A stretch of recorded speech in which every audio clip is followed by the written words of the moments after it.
লালমনিরহাট জেলা পুলিশের মাসিক কল্যাণ সভা অনুষ্ঠিত হয়েছে। District police Lalmonirhat online verify Facebook পোস্টের তথ্য মতে 4/6/2025 খ্রিস্টাব্দ লালমনিরহাট পুলিশ লাইন ড্রিল শেডে লালমনিরহাট জেলা পুলিশের মাসিক কল্যাণ সভা অনুষ্ঠিত হয়। উক্ত সভায় সভাপতিত্ব করেন অত্র জেলার সুযোগ্য পুলিশ সুপার জনাব মোহাম্মদ তরিকুল ইসলাম মহোদয়। উক্ত কল্যাণ সভা পরিচালনা করেন জনাব মোহাম্মদ শাহাদত হোসেন সুমা, বিপিএম বার, অতিরিক্ত পুলিশ সুপার, প্রশাসন ও অর্থ, লালমনিরহাট।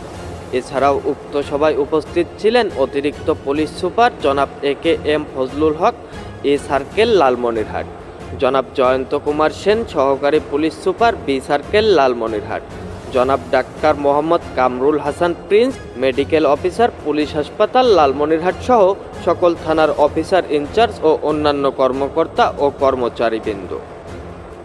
উক্ত কল্যাণ সভায় জেলা পুলিশ ফোর্সের সুযোগ সুবিধা সংক্রান্ত বিভিন্ন বিষয় নিয়ে আলোচনা করা হয় এবং পুলিশ সুপার মহোদয় প্রত্যেক সদস্যের দাবি পরামর্শসমূহ মনোযোগ সহকারে শ্রবণ করেন এবং সংশ্লিষ্ট সকলকে প্রয়োজনীয় ব্যবস্থা নেওয়ার জন্য নির্দেশ প্রদান করেন।